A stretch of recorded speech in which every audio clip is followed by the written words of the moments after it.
Buenas noches, tengan todos y bienvenidos a nuestra sección de lectura.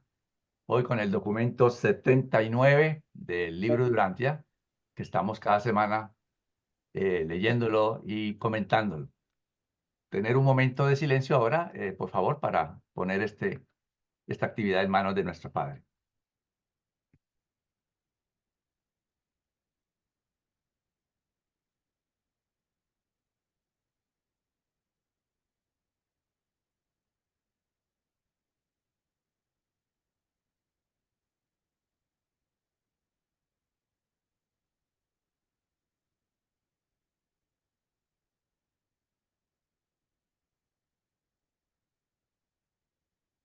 Muy bien, vamos entonces a iniciar y los quiero dejar con Flor.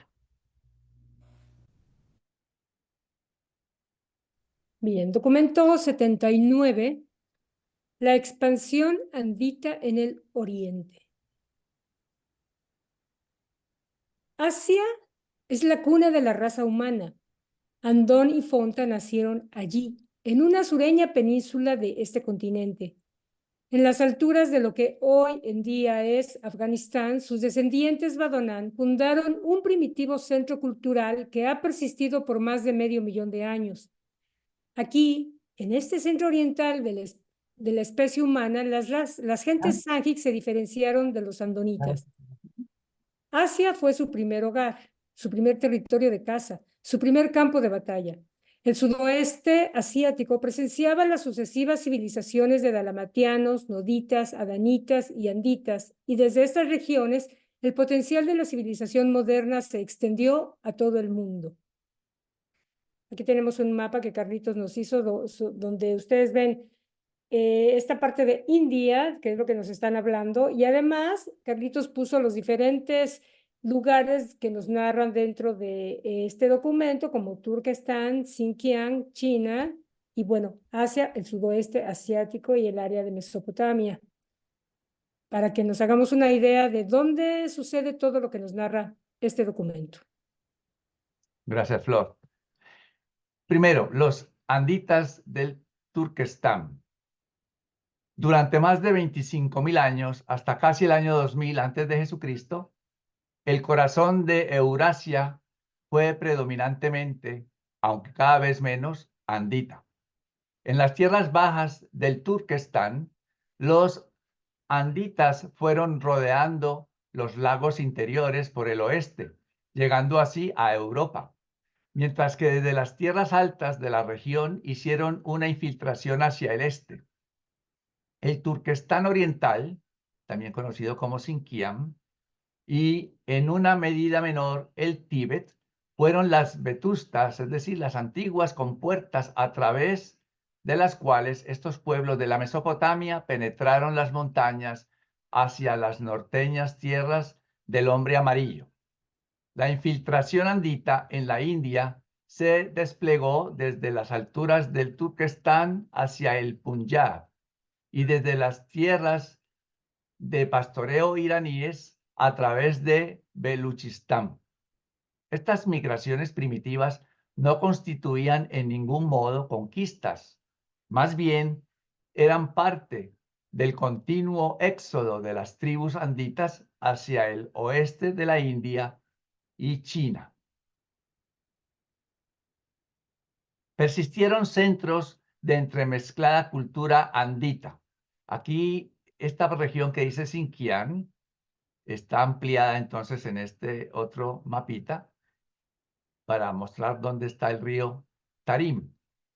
Persistieron centros de entremezclada cultura andita durante casi 15.000 años en la cuenca del río Tarim, en Xinjiang, y hacia el sur, en las regiones altas del Tíbet, donde los anditas y andonitas se habían mezclado vastamente. Hacia el este, el puesto más avanzado de la verdadera cultura andita estaba en el valle del Tarim. Allí establecieron sus colonias y comenzaron a mantener relaciones comerciales. Hacia el este con los progresistas chinos y hacia el norte con los andonitas. En aquellos días, la región del Tarim era de tierras fértiles y lluvias abundantes. Hoy, como podemos ver, es bastante desértico, pero en esa época pues era más de tierras fértiles y lluvias abundantes. Hacia el este estaba la extensa pradera de Gobi, donde los pastores gradualmente se iban volcando hacia la agricultura. Esta civilización, que en su momento rivalizó con la de la propia Mesopotamia, se perdió cuando cambiaron los vientos, llevando las lluvias hacia el sudeste. Hacia el año 8000 a.C., lentamente la aridez de las regiones altas del Asia Central fue obligando a los anditas a buscar la cercanía de los ríos y las costas marinas. Esta prolongación de la sequía no solamente los llevó a los valles del Nilo, Éufrates, Indo y Amarillo, ya más adelante vamos a ver los mapitas de esos ríos, sino que produjo un nuevo desarrollo dentro de la civilización andita. Una nueva clase de hombres, los mercaderes, comenzó a surgir en grandes cantidades. Cuando las condiciones climáticas convirtieron la caza en una actividad infructuosa, los migrantes anditas no siguieron la línea evolucionaria de las razas más antiguas y entonces no se convirtieron en pastores. En cambio, aparecieron el comercio y la vida urbana. Desde Egipto, a través de la Mesopotamia y el Turquestán, hacia los ríos de China e India, las tribus de civilización más avanzadas comenzaron a reunirse en ciudades dedicadas a la manufactura y el comercio. Adonia, ubicada cerca de la actual ciudad de Ashgabat, se convirtió en la metrópolis comercial de Asia Central. El intercambio comercial de piedras, metales, madera y alfarería tuvo un rápido incremento tanto por vía terrestre como por la fluvial. Pero la sequía en constante aumento gradualmente ocasionó el gran éxodo andita desde las tierras ubicadas al sur y al este del mar Caspio. La ola de migración comenzó a virar de norte a sur y la caballería de Babilonia inició su penetración en la Mesopotamia. El incremento de la aridez en Asia Central contribuyó adicionalmente a reducir la población y convertir a estos pueblos en menos belicosos. Y cuando las decrecientes lluvias en el norte forzaron a los nómadas andonitas a desplazarse hacia el sur, hubo un enorme éxodo de anditas desde el Turquestán. Este es el movimiento final de los llamados arios hacia el Levante y la India. Culminó así esa gran dispersión de los descendientes mezclados de Adán, durante la cual todos los pueblos asiáticos y la mayoría de los de las islas del Pacífico se beneficiaron en cierto grado por la influencia de estas razas superiores.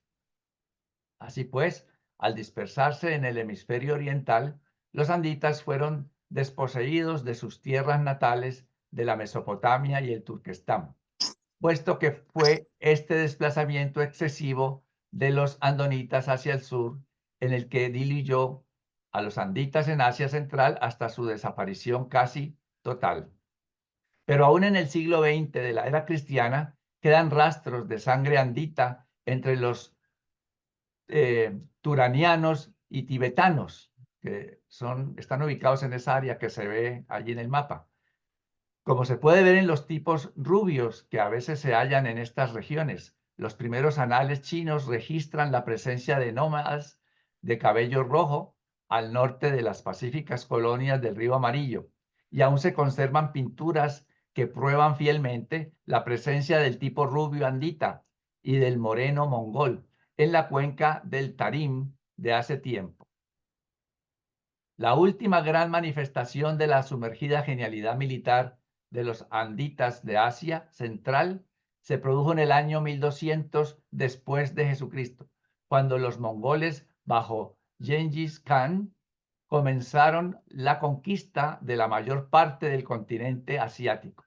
Al igual que de los antiguos anditas, estos guerreros proclamaban la existencia de un solo Dios en el cielo. La prematura disolución de su imperio dilató por mucho tiempo el intercambio cultural entre Occidente y Oriente y retrasó enormemente el desarrollo de un concepto monoteísta en Asia. Y aquí tenemos una información extra sobre quién fue Gengis Khan, ¿no? Nació en 1000 162 y murió en el año 1227. Dice que fue el ecuménico conquistador mongol que unificó las tribus nómadas del norte de Asia y fundó el primer imperio mongol, que acabaría siendo la superpotencia contigua más extensa de la historia. Unió a lo que hoy en día es China, Turquía, Turquestán, Irán, Irak y parte de Rusia. Si hay algún comentario de esta narrativa, realmente este documento todo pues va a ser similar, contándonos sobre los anditas extendiéndose o expandiéndose hacia el oriente. Y el de la próxima semana es lo mismo, pero ahora ya allá va a ser sobre hacia el occidente. Ahora estamos con el oriente. Así que entonces, si no hay una pregunta, pues entonces los paso ahora con Claudio, con el número 2. Adelante, Claudio. La conquista andita en la India. La India es el único lugar donde todas las razas de Urantia se combinaron y la invasión andita agregó el último linaje.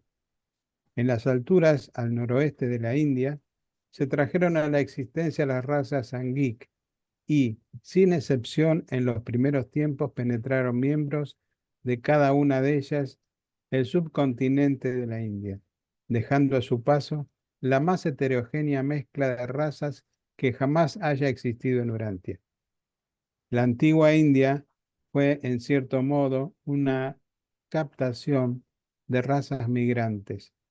Anteriormente, la base de la península era de alguna manera más angosta que ahora, siendo la mayor parte de los deltas de los ríos Ganges e Indo resultados de los últimos 50.000 años.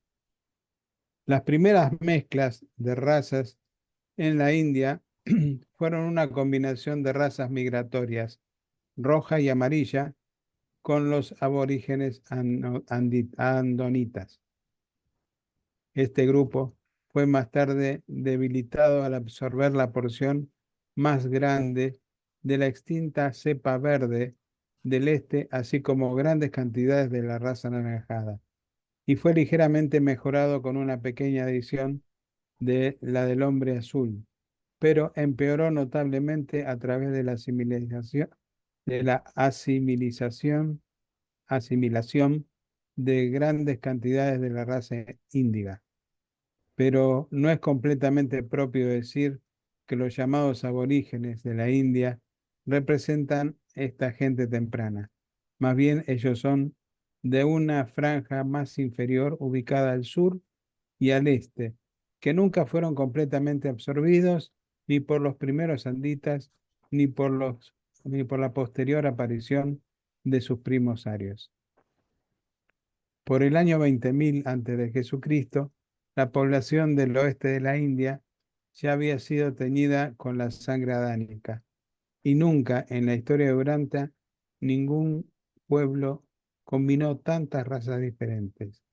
Pero desafortunadamente predominaba el linaje Sangik secundario, y fue una verdadera calamidad que tanto el hombre azul como el hombre rojo estuvieran mayormente ausentes de este crisol de razas de hace tiempo. Una mayor influencia de las cepas Sangik primarias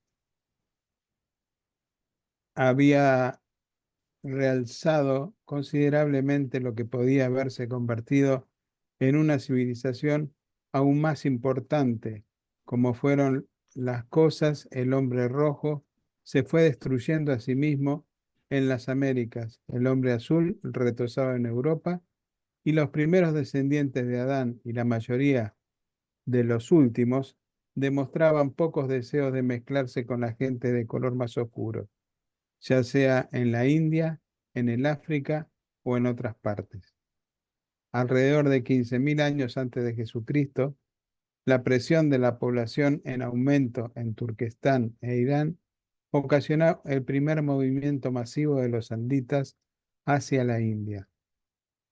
Durante más de 15 siglos, estos pueblos superiores penetraron a través de las tierras altas de Beluchistán. Esto se encuentra en Pakistán, extendiéndose por los valles del Indo y del Ganges, y desplazándose lentamente hacia el sur al interior del Deccan, que está en el sur de la India. Esta presión andita desde el noroeste desplazó a muchos de los pueblos inferiores del sur y del este hacia Birmania y el sur de China, pero no lo suficiente como para salvar a los invasores de la obliteración racial. La India no pudo lograr la hegemonía de Eurasia debido especialmente a un problema de topografía. La presión de la población desde el norte tan solo consiguió empujar a la mayoría de la gente hacia el sur, el territorio menguante de Deccan, rodeado a cada lado por el mar. Si hubiera habido tierras adyacentes para la emigración, las cepas inferiores se habrían diseminado hacia todas partes y el linaje superior habría podido adquirir una civilización más elevada. Tal como ocurrieron las cosas, estos primitivos conquistadores anditas hicieron un intento desesperado por preservar su identidad y contener la marejada de sumergimiento racial mediante el establecimiento de rígidas restricciones al matrimonio interracial. A pesar de todo, hacia el año 10.000 antes de Jesucristo, los anditas habían sido sumergidos, aunque la totalidad de la masa de los pueblos había mejorado notablemente al absorberlos. La mezcla de razas siempre es ventajosa, puesto que estimula la versatilidad cultural y contribuye a una civilización progresiva, pero si predominan los elementos inferiores del linaje racial, tales logros serán de corta duración. Una cultura políglota puede ser preservada solamente si el linaje superior se reproduce con cierto margen de seguridad respecto del inferior. La multiplicación desenfrenada de los inferiores, combinada con la decreciente reproducción de los superiores, representa indefectiblemente el suicidio de la civilización cultural. Si los conquistadores anditas hubiesen sido 3 veces más, o si ellos hubiesen desplazado o destruido al tercio menos deseable de los habitantes de la mezcla anaranjada, verde e índiga, la India se habría convertido en uno de los principales centros mundiales de civilización cultural e indudablemente habría atraído mucho más a las posteriores olas de los pueblos de la Mesopotamia que inundaron Turquestán.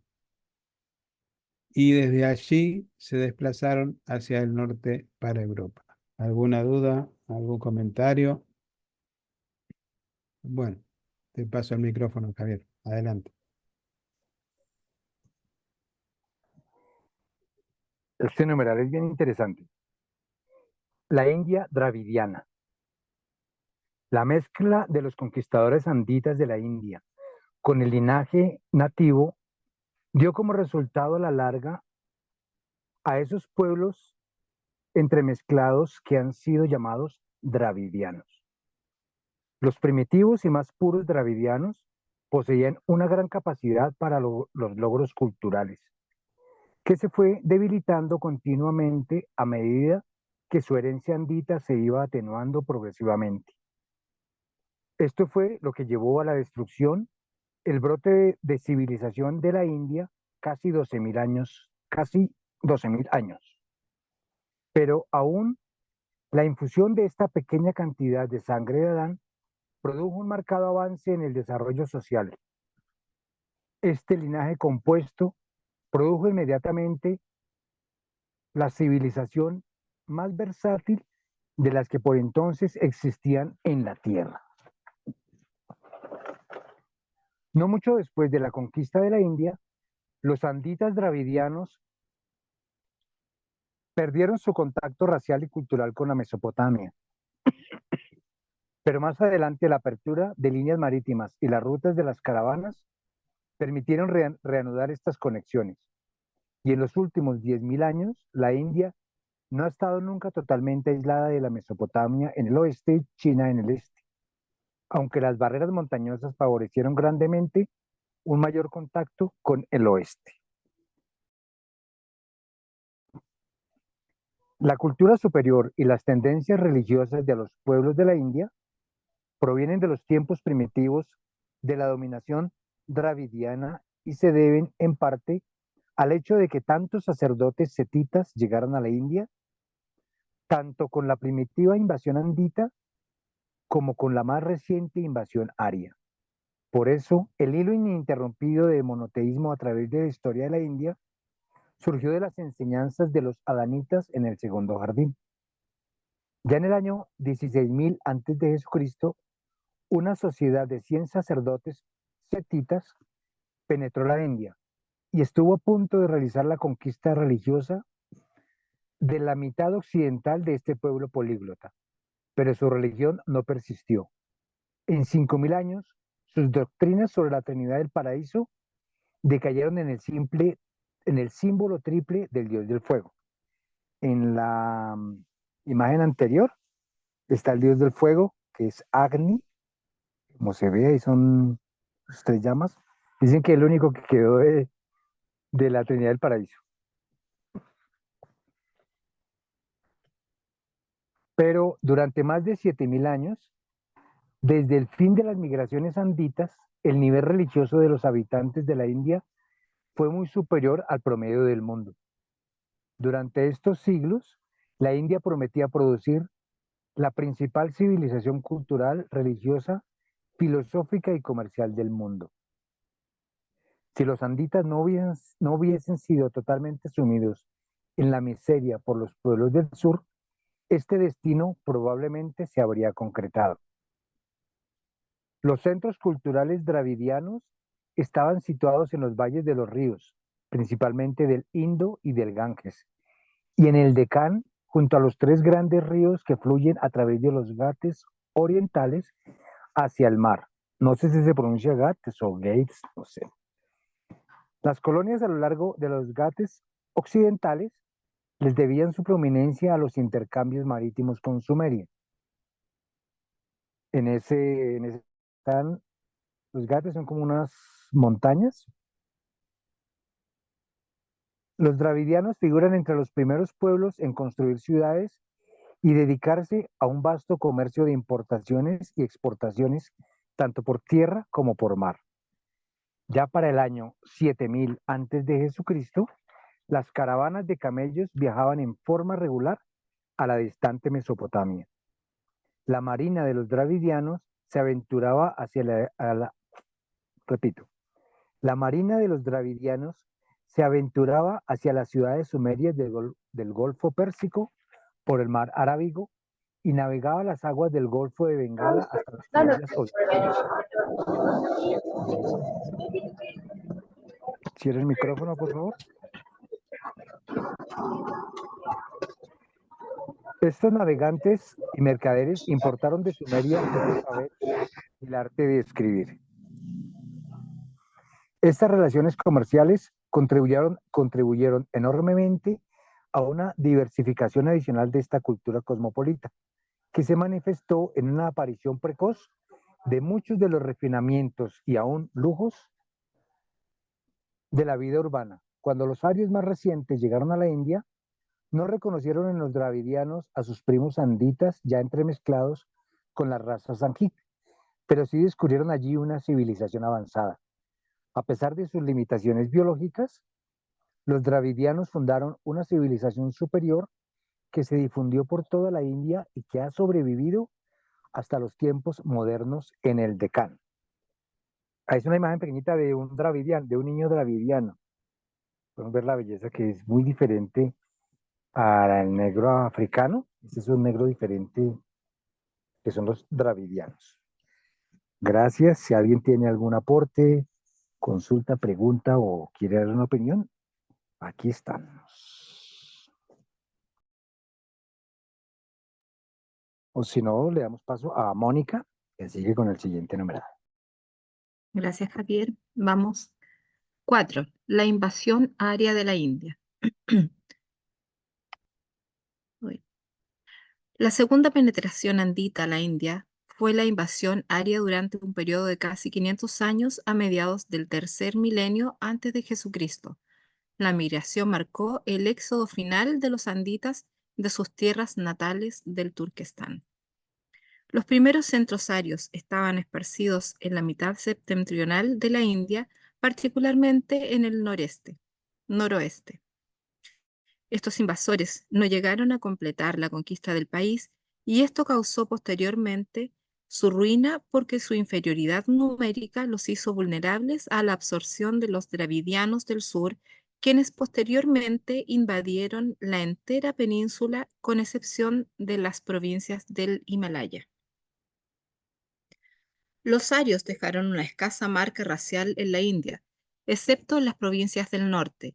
En el Deccan, su influencia fue más cultural y religiosa que racial. La mayor persistencia de la llamada sangre aria en el norte de la India se debe no solo a su presencia en mayor número en estas regiones, sino al hecho de que esa presencia fue reforzada por conquistadores, mercaderes y misioneros más recientes.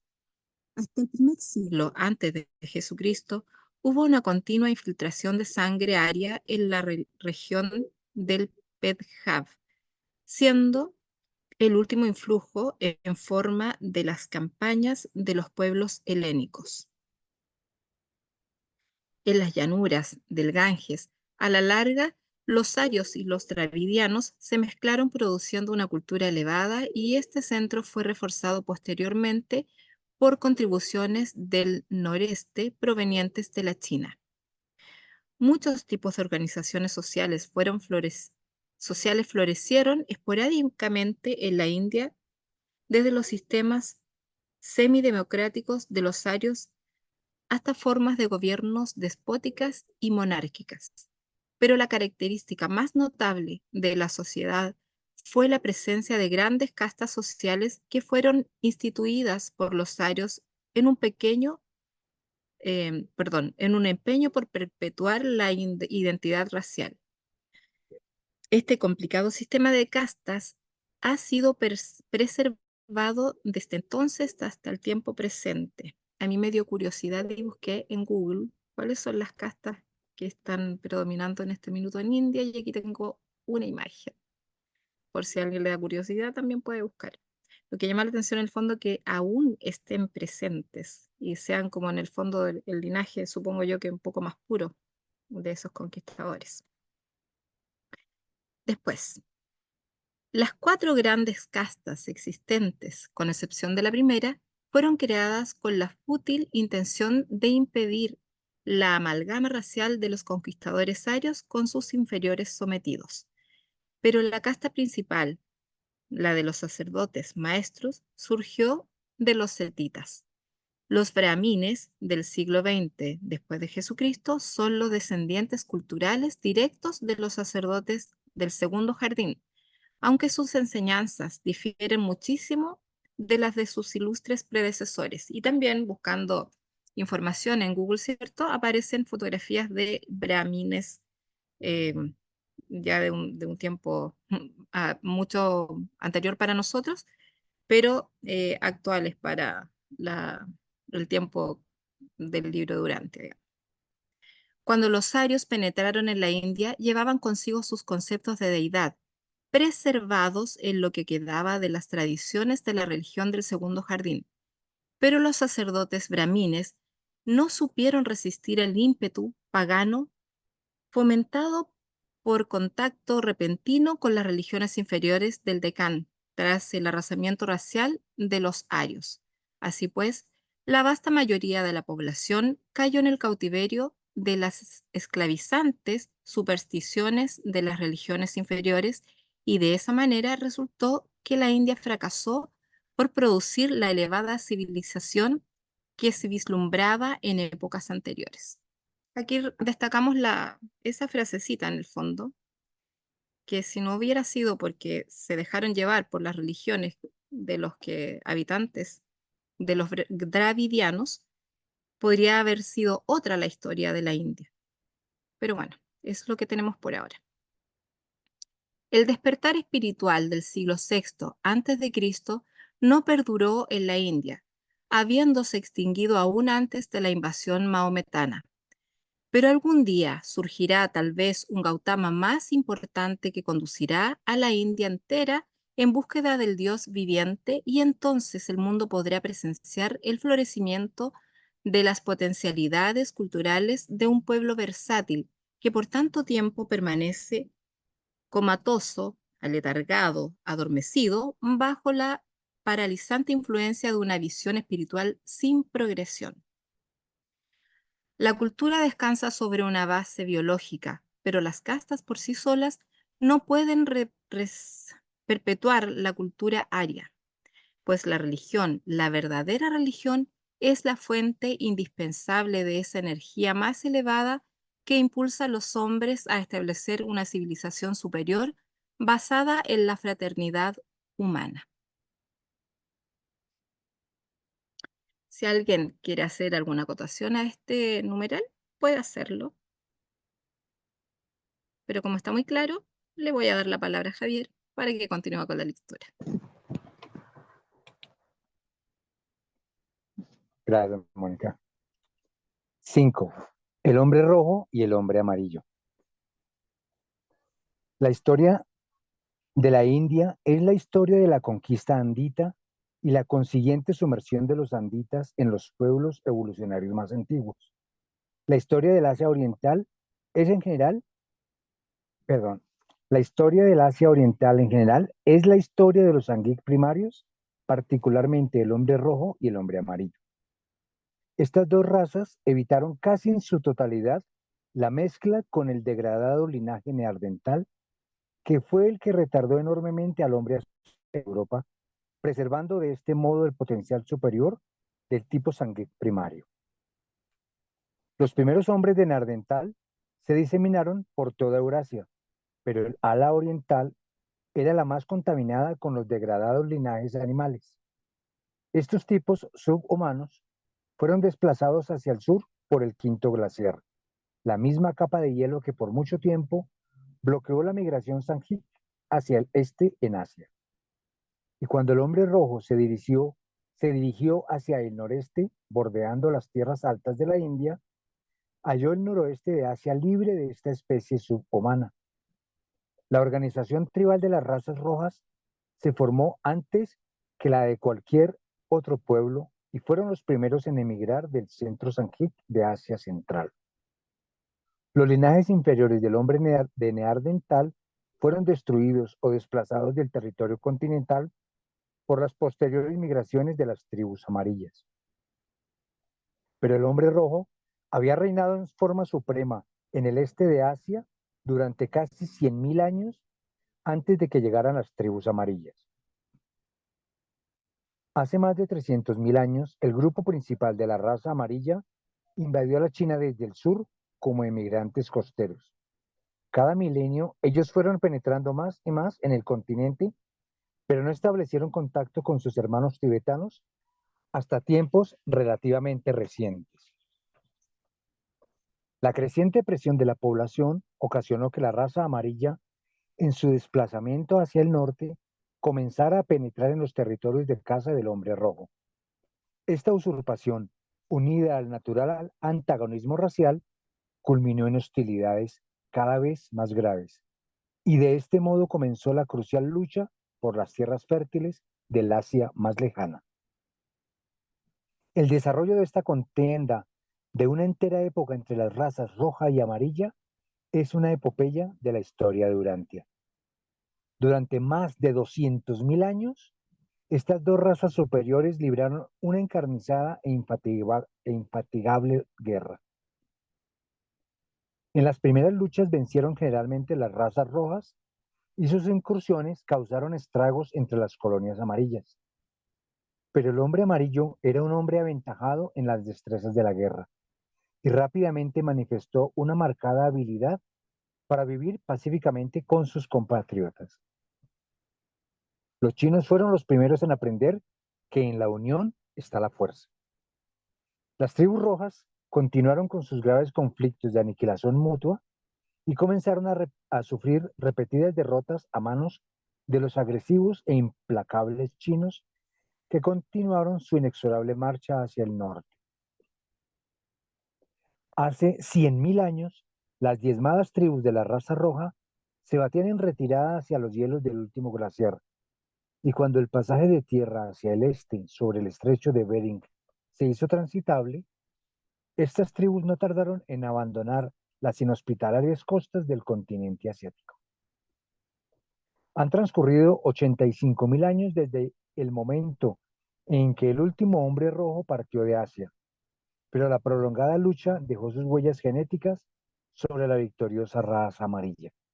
Los pueblos chinos del norte, junto a los siberianos andonitas, asimilaron una importante cantidad de sangre roja y con ello se beneficiaron considerablemente. Los indios de Norteamérica nunca llegaron a tomar contacto siquiera con los vástagos anditas de Adán y Eva, ya que fueron desposeídos de su tierra natal asiática unos 50.000 años antes de la llegada de Adán. Durante la época de las migraciones anditas, los linajes puros rojos se estaban diseminando por Norteamérica como tribus nómades y cazadoras que practicaban la agricultura en menor grado. Estas razas y grupos culturales permanecieron en un aislamiento casi total del resto del mundo desde su llegada a las Américas hasta el fin del primer milenio de la era cristiana, cuando fueron descubiertos por las razas blancas de Europa. Estamos hablando del año 1000 después de Cristo. Hasta ese momento los esquimales eran lo más parecido al hombre blanco que hasta entonces jamás habían visto pequeñas tribus de hombres rojos. Las razas roja y amarilla son las únicas razas humanas que alcanzaron alguna vez un alto grado de civilización lejos de la influencia andita. El más antiguo centro cultural amerindio fue el de Onamolontón en California, pero ya por el año 35.000 antes de Cristo había desaparecido. En México, en Centroamérica y en las montañas de Sudamérica, las ulteriores y más duraderas civilizaciones fueron fundadas por una raza predominantemente roja, pero que mostraba considerablemente cantidad de componentes de las razas amarilla, anaranjada y azul. Estas civilizaciones fueron producto de la evolución de los Anjic, aunque vestigios de la raza andita llegaron hasta el Perú, con excepción de los esquimales en Norteamérica y unos pocos anditas polinesios en Sudamérica. Los pueblos del hemisferio occidental no tuvieron contacto con el resto del mundo hasta el fin del primer milenio después de Cristo. En el plan original de los Melquisedec para el mejoramiento de las razas de Urantia, se había estipulado que 1.000.000 de los descendientes directos y puros de Adán debían ir a mejorar al hombre rojo de las Américas. Muchas gracias. Si hay algún comentario, alguna pregunta, algún aporte, o si no, continúa Claudio. 6. Los albores de la civilización china. Algún tiempo después de desplazar al hombre rojo hacia Norteamérica, los chinos en plena expansión desalojaron a los andonitas de los valles de los ríos del este de Asia, obligándolos a retirarse hacia Siberia, al norte y el Turquestán al oeste, donde pronto entrarían en contacto con la cultura superior de los anditas. En Birmania y en la península de Indochina, las culturas de la India y de China se mezclaron y combinaron, produciendo las sucesivas civilizaciones de esas regiones. Allí, la desaparecida raza verde ha persistido en una proporción mayor que en cualquier otra parte del mundo. Muchas razas diferentes ocuparon las islas del Pacífico, en general las islas situadas al sur, que por ese entonces eran las más extensas, estaban habitadas por pueblos que tenían altos porcentajes de sangre de las razas verde e índiga. Las islas situadas al norte estaban dominadas por los andonitas y más tarde por las razas compuestas en grandes proporciones por linajes de las razas roja y amarillas. Los antepasados del pueblo japonés no fueron desplazados del territorio continental hasta el año 12.000 antes de Jesucristo, cuando resultaron desalojados por un poderoso ataque en dirección a la costa del sur por las tribus norteñas chinas. Su éxodo final se debió no tanto a la presión del crecimiento de la población, sino a la iniciativa de un cacique a quien llegaron a considerar un personaje divino. Al igual que los pueblos de la India y el Levante, las victoriosas tribus de los hombres amarillos establecieron sus primeras bases a lo largo de las costas en las márgenes de los ríos. A las colonias costeras le fue mal en los años posteriores, debido a las inundaciones cada vez más frecuentes y el cambio de curso de las aguas de los ríos, que hicieron insostenible la situación de las ciudades ubicadas en las tierras bajas. Hace 20.000 años, los antepasados de los chinos habían construido una docena de primitivos centros de cultura y enseñanza, especialmente a lo largo de los ríos Amarillos y Yangtze. Acá tenemos los ríos Amarillo y Yangtze. Ahora esos centros comenzaban a ser reforzados con la llegada de un caudal constante de pueblos de mezcla superior que provenían del Xinjiang y del Tíbet.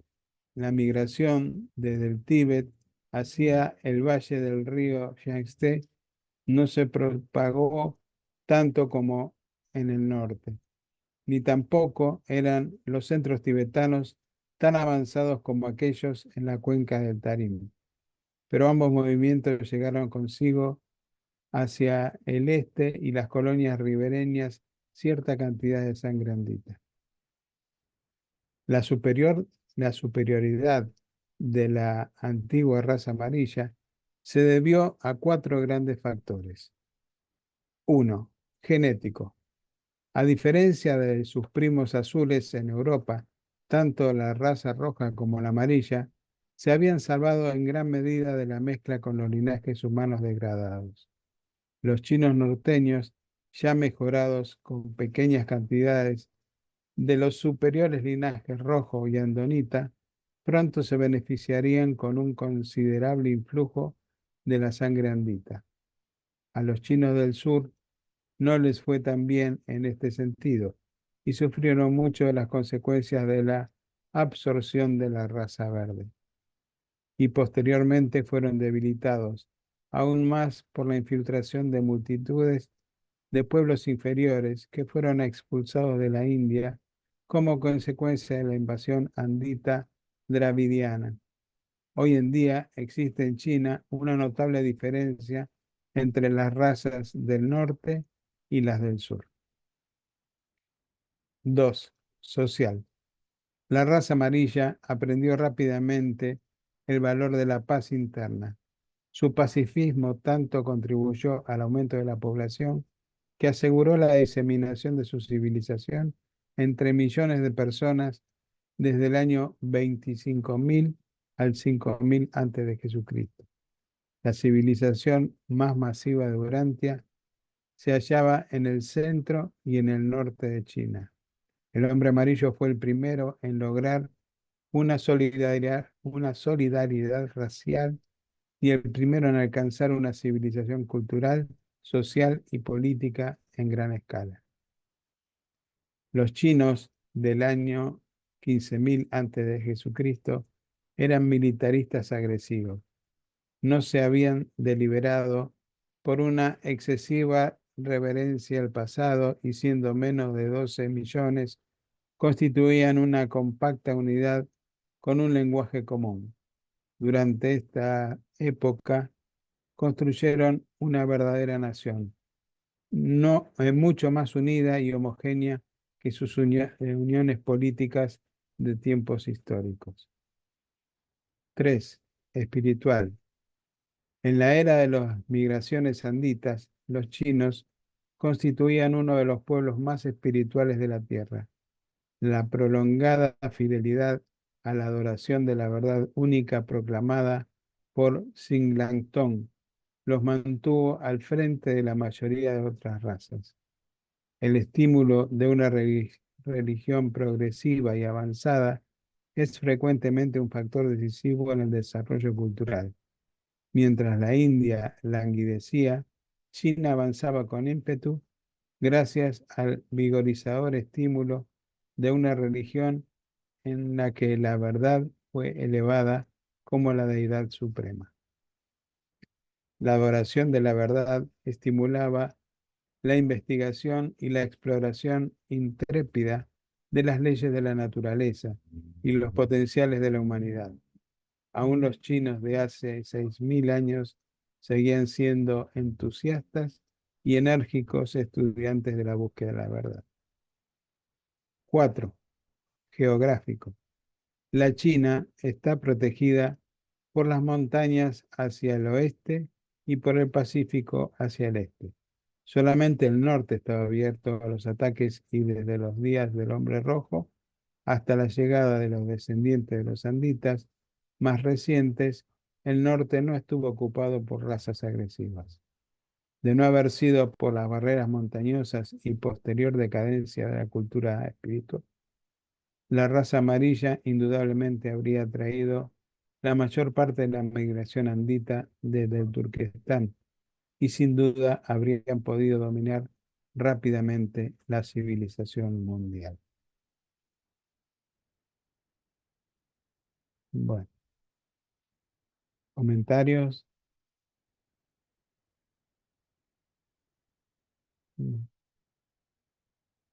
Sigue entonces Mónica. 7. Los anditas entran a la China. Hace unos 15.000 años, los anditas atravesaban en grandes cantidades el paso de Titao y se diseminaron por la parte superior del valle del río Amarillo entre las colonias chinas de Kansu. De allí penetraron en dirección este hasta Honan, donde estaban ubicadas las comunidades más progresistas. Esta infiltración desde el oeste fue aproximadamente mitad andonita y mitad andita. Los centros culturales del norte, ubicados a lo largo del río Amarillo, habían sido siempre más progresistas que las colonias del sur sobre el río Yangtze.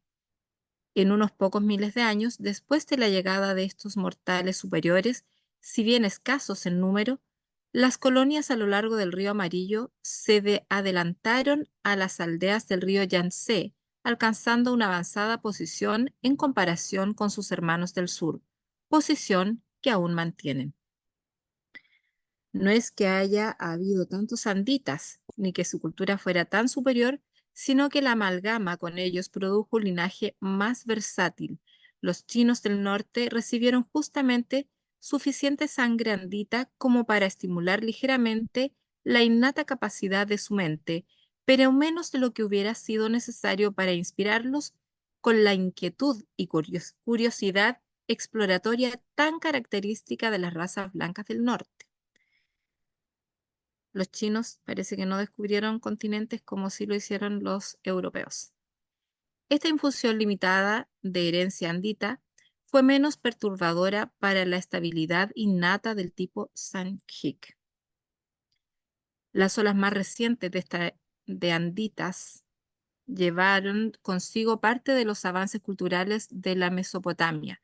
Esto es particularmente cierto respecto a las últimas olas de migración desde el oeste. Ellas mejoraron notablemente las prácticas económicas y educativas de los chinos norteños, y aunque su influencia sobre las culturas religiosas de la raza amarilla fue efímera, sus posteriores descendientes contribuyeron en gran medida al subsiguiente despertar espiritual. Pero las tradiciones anditas de la belleza del Edén y de la Matia tuvieron su influencia sobre las tradiciones chinas. Las primitivas leyendas chinas ubicaban la tierra de los dioses en el oeste. El pueblo chino no comenzó a construir ciudades ni iniciarse en la producción de manufacturas hasta después del año 10.000 antes de Jesucristo, tras los cambios climáticos en el Turquestán y la llegada de la última inmigración andita. La infusión de esta nueva sangre no agregó mucho a la civilización del hombre amarillo, pero sí estimuló un adicional y rápido desarrollo de las tendencias latentes de los superiores linajes chinos. Desde Honan hasta Chenzi, los potenciales de una civilización avanzada comenzaban a materializarse. Los trabajos en metales y todas las artes de manufacturas datan de aquellos días. Las similitudes entre algunos de los métodos de los primitivos chinos y mesopotámicos sobre el cálculo del tiempo, la astronomía y la administración del gobierno se debieron a las relaciones comerciales entre estos centros situados remotamente. Los mercaderes chinos recorrían las rutas por tierra a través del Turquestán hacia la Mesopotamia, aún en los días de los sumerios. Y no fue este un intercambio unilateral, puesto que el valle del Éufrates se benefició considerablemente, así como también los pueblos de las llanuras del Ganges. Pero los cambios climáticos y las invasiones nómades del tercer milenio antes de Cristo redujeron considerablemente el volumen de comercio por los senderos de las caravanas en el Asia Central. Si alguien nos quiere aportar algo de sus conocimientos, los micrófonos son de ustedes. El micrófono es de ustedes. Hola, mucho gusto a todos. Gracias por Daniel. la invitación. Yo soy Daniel de Brasil y yo tengo una duda acerca de las colores, de las razas de los colores. Ah, para todos los mundos en evolución, esto es un padrón, creo. Tener todas las colores, cómo llegan, es parte de la evolución o es por los portadores de la vida que llegan y hay esta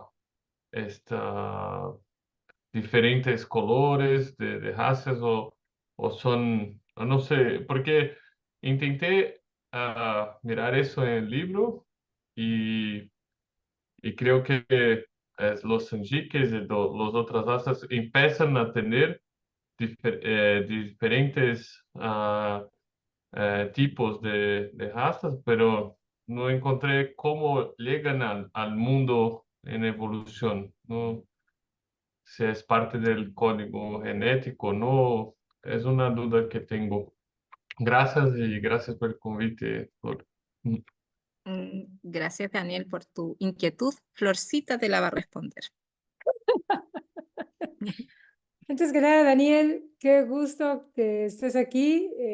Estuvimos juntos en un curso y ahora, bueno, Daniel nos va a acompañar. Me da muchísimo gusto. Muy bienvenido, Daniel. Gracias. Es un gusto verte.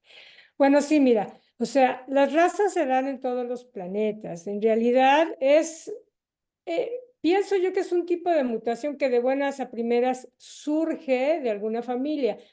La diferencia en nuestro planeta con respecto a otros, o sea, normalmente vienen surgiendo y primero sale la raza roja, posteriormente la amarilla, van por orden. La diferencia, como decía, en este planeta es que los 6 colores surgieron de una sola familia. Eso puede ser quizá derivado de ser Urantia un planeta decimal. Eso fue algo que se dio diferente de otros. Pero no es que vengan y traigan a una raza en específico, sino que mediante generaciones eventualmente surgen por procreación natural evolucionaria. Es como tuviesen permiso para intentar otros tipos, creo, no sé, por ser un mundo decimal, ¿no? O sea, puede ser, el hecho de que hayan surgido de una sola familia, es mi opinión personal, puede ser debido a que somos un planeta decimal, porque esa fue una diferencia con respecto a los otros mundos, donde aparecen primero la roja y después de cierto tiempo la amarilla, el azul, etcétera. Pero no son porque las traen en algún momento cada una, sino eventualmente nacen, nada más que de manera separada. Ujú. Y la duda es porque también después en el libro hay el grupo, el consejo de 16, de más personas, y hay un representante de cada color, ¿sí? Eh, ¿Te Y refieres a los ahí dice, maestros? son razas que vienen de otro planeta, como fue con los intermediarios, pero creo que no, ¿no? No, si te refieres a un cierto dirigente espiritual de cada color, es que eventualmente en cada una de ellas surge un personaje que logra tener ese tipo de, yo asumo, afinición o contacto con los espíritus ayudantes de la mente o ese grado de espiritualidad que lo hace ser un maestro ante los demás, ¿no? Y eventualmente, pues, logra avances significativos. Ujú. Está bien, gracias, Gracias a ti, muy Daniel. claro, gracias. Gracias, Florcita, y gracias, Daniel, por la inquietud. ¿Alguien más quiere decir algo? Si no, le damos la palabra a Carlos y a Flor. Gracias, Mónica. 8. La civilización china posterior. Mientras el hombre rojo sufrió las consecuencias de guerras excesivas, no sería completamente incorrecto decir que el desarrollo de la categoría de Estado entre los chinos fue demorado por la escrupulosa conquista del Asia. Tenían ellos una gran tendencia a la solidaridad racial, pero esta no llegó a desarrollarse apropiadamente porque faltaba el estímulo impulsor del constante peligro de una agresión exterior. En cuanto se hubo completado la conquista de Asia Oriental, el antiguo estado militar se fue desintegrando gradualmente y las pasadas guerras fueron olvidadas. De las épicas luchas con la raza roja solo persistió la vaga tradición de un antiguo enfrentamiento con los pueblos arqueros. Los chinos pronto se volcaron a la agricultura, lo que contribuyó aún más a fomentar sus tendencias pacíficas. Al mismo tiempo, el hecho de que la población indicaba una relación hombre-tierra muy por debajo de los requisitos agrícolas contribuyó más aún al creciente carácter pacífico del país. La conciencia de los logros pasados, un tanto menor actualmente, el conservadurismo de un pueblo abrumadoramente agrícola y una muy bien desarrollada vida familiar dieron origen a la veneración de los antepasados, que culminó en la costumbre de honrar a los hombres del pasado casi hasta lindar con la adoración. Una actitud muy similar prevaleció entre las razas blancas en Europa durante unos 500 años tras la desintegración de la civilización greco-romana. La creencia y la adoración de la verdad única, tal como era enseñada por Singlantón, tengamos en cuenta que Singlantón no era un profeta, era el primer maestro de los hombres amarillos en enseñar y conducir a su pueblo a la adoración de la verdad única. Bueno, no era un profeta, era un maestro, alguien que de algún modo desarrolló una visión espiritual mayor en su momento. Regresemos al principio. La creencia y la adoración de la verdad única, tal como era enseñada por Singlantón, nunca dejó de existir completamente, pero a medida que se fue pasando el tiempo, la búsqueda de una nueva y más elevada verdad pasó a ser eclipsada por una creciente tendencia a venerar aquella que ya estaba establecida. Lentamente, el genio de la raza amarilla se desvió de lo que había sido la búsqueda de lo desconocido hacia la preservación de lo conocido. Y esta es la razón de la paralización de lo que había sido la civilización de más rápido progreso en el mundo. Me gustaría hacer un comentario aquí. Se dan cuenta que creo yo que aquí hay una enseñanza para todos. Primero nos hablan del valor que la familia tenía. Yo creo que eso es bien importante, que hace que esa civilización haya sido fuerte. Y aquí lo que dicen, que la raza amarilla se desvió de lo que había sido una búsqueda de lo desconocido hacia la preservación de lo conocido. O sea, en lugar de continuar buscando, experimentando, buscando nuevas opciones y nuevos horizontes, se quedaron con lo que tenían en la parte cómoda. Entonces, eso creo yo que es una lección para nosotros, algo para tomar en cuenta. Hay que continuar explorando, hay que continuar creciendo y expandiéndonos. Bueno, Entre los años 4500 antes de Jesucristo, se consumó la reunificación política de la raza amarilla, pero la unión cultural de los centros de los ríos Amarillo y el Yangtze ya había sido lograda.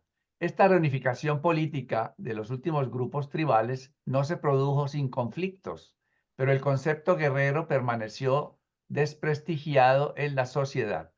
El culto de los antepasados, el aumento de los dialectos y la falta de acción militar durante miles y miles de años hicieron que este pueblo fuera sumamente pacífico.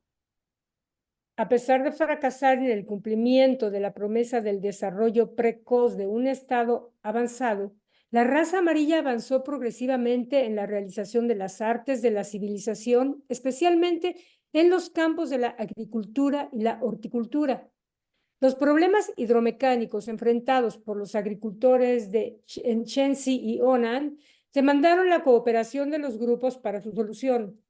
Estas dificultades de riego y de conservación de los suelos contribuyeron, no en pequeña medida, al desarrollo de una interdependencia entre los agricultores con la consiguiente promoción de la paz entre esos grupos. Pronto, el desarrollo ulterior de la escritura, juntamente con el establecimiento de escuelas, contribuyeron a la diseminación del conocimiento en escalas sin precedentes.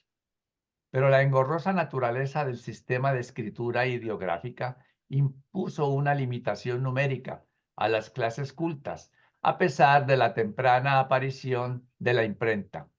Y por sobre todas las cosas, el proceso de normalización social y la dogmatización religioso-filosófica continuó. El desarrollo religioso del culto de los antepasados pasó a ser aún más complicado debido a una inundación de supersticiones que presuponían la adoración de la naturaleza, pero persistieron vestigios de un real concepto de Dios en la adoración imperial de Shanti. Shanti era el Dios supremo de la ley, el orden, la justicia y la creación. La gran debilidad de la veneración de los antepasados consiste en que ésta promueve una filosofía de visión retrógrada. Aunque sea prudente recoger sabiduría del pasado, es un desatino considerar el pasado como única fuente de la verdad. La verdad es relativa y extensible, siempre vive en el presente logrando nuevas expresiones en cada generación de hombres, aún en cada vida humana. Nuevamente nos vuelven a decir que hay que expandirnos. La gran fuerza de la veneración de los antepasados es el valor que esa actitud confiere a la familia. La sorprendente estabilidad y persistencia de la cultura china es una consecuencia de la suprema posición otorgada a la familia, ya que la civilización es directamente dependiente del funcionamiento efectivo de la familia. Y en la China, la familia llegó a tener una importancia social, aún un significado religioso que muy pocos pueblos han sabido alcanzar. La devoción filial y la lealtad familiar impuestas por el creciente culto de la adoración a los antepasados aseguró el establecimiento de relaciones familiares superiores y de perdurables grupos familiares, todo lo cual facilitó los siguientes factores en la preservación de la civilización. 1. conservación de la propiedad y riqueza. 2, compartir las experiencias de más de una generación. 3, educación eficiente de los niños en las artes y las ciencias del pasado. 4, desarrollo de un fuerte sentido del deber, mejoramiento de la moralidad y aumento de la sensibilidad ética.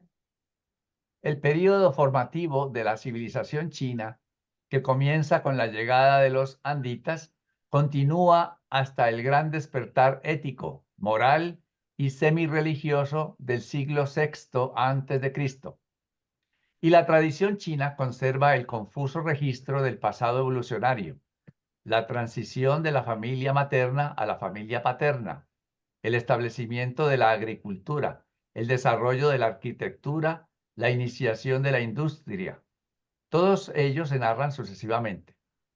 Esta historia presenta con mayor precisión que cualquier otro relato similar la imagen del magnífico ascenso de un pueblo superior a partir de los niveles de la barbarie. Durante este periodo pasaron de una sociedad agrícola primitiva a una más elevada organización social, abarcando ciudades, manufacturas, trabajos con metales, intercambio comercial, gobierno, escritura, matemáticas, arte, ciencias e imprenta. Así pues, la antigua civilización de la raza amarilla ha perdurado a través de los siglos. Han transcurrido casi 40.000 años desde que se produjeron los primeros avances importantes en la cultura china. A pesar de los muchos retrocesos, la civilización de los hijos de Han sigue siendo la que más se acerca a un cuadro de progreso continuo e ininterrumpido que llega directamente hasta el siglo XX. Los desarrollos religiosos y mecánicos de las razas blancas han sido de alto orden, pero no han superado nunca a los chinos en lealtad familiar, ética de grupo o moralidad personal. Esta antigua cultura ha contribuido mucho a la felicidad humana. Millones de seres humanos han vivido y muerto, bendecidos por sus logros. Durante siglos, esta gran civilización ha descansado sobre los laureles del pasado, pero ya está volviendo a despertar para visualizar otra vez los trascendentales objetivos de la existencia mortal, enfrentando nuevamente la infatigable lucha por el progreso sin fin. Documento presentado por un arcángel de Nevadon y leído hoy por Flor Robles, Claudio Fernández, Javier Puerto, Mónica Maldonado y este servidor Carlos García.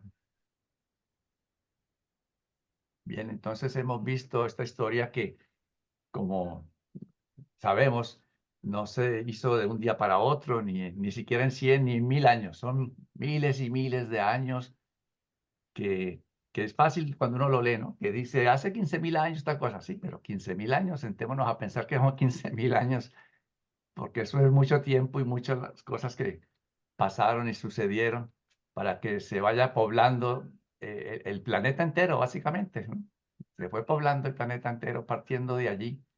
Y en este caso nos hemos limitado hacia el oriente, India, China, y después los que pasaron por el estrecho de Bering llegaron a América.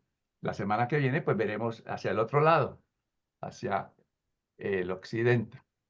Si hay alguien que quiere comentar alguna cosita. A mí me gustaría hacer un comentario respecto a... Yo había leído un par de veces estos documentos que en realidad son áridos, ¿no? Porque es más que nada información y es difícil poder conversar sobre ellos o poder llegar a una discusión, etcétera. Es como complejo. Pero ahorita leyéndola, en la preparación de este documento, me llamó la atención la forma como hablan de China, de los chinos. Y dado nuestro contexto actual, con todo lo que está pasando en China, y de hecho lo conversamos, yo creo que es muy interesante ver qué es lo que va a pasar con los chinos en esta actualidad. Porque si bien podríamos considerar el comunismo como algo limitante, vamos a llamarlo así, sin entrar en detalles, al mismo tiempo los reveladores nos están diciendo todas las ventajas que, por ejemplo, se basan en la unión familiar que es algo que todos sabemos, que la familia es la célula de la sociedad, por lo tanto, una civilización avanzada descansa sobre el núcleo familiar, ¿no? Y ellos lo tienen. Y por otro lado, también nos dicen que están nuevamente como que empezando en esa expansión. Y la verdad, yo creo que sería interesante poner atención en qué está pasando actualmente allá.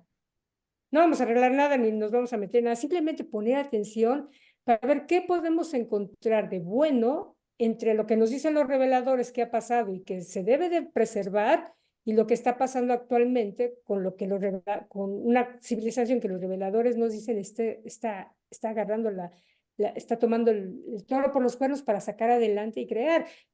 Yo he visto de muchas cosas en tecnología en los que han hecho avances últimamente y verdaderamente creo, es digno de admirarse. Entonces, hay la lección por parte de los reveladores para qué hacer que sea bueno y también poner atención en los ejemplos que nos narran los reveladores, ¿no? Así es, Flor, sí. Bueno, nos veremos entonces la próxima semana. Por favor, darle una leidita al documento y bien, un feliz fin de semana, una buena noche y hasta entonces, nos veremos. Gracias. Muchas por su asistencia. bendiciones. Gracias. Chao, Buen gracias. fin de- Gracias a todos.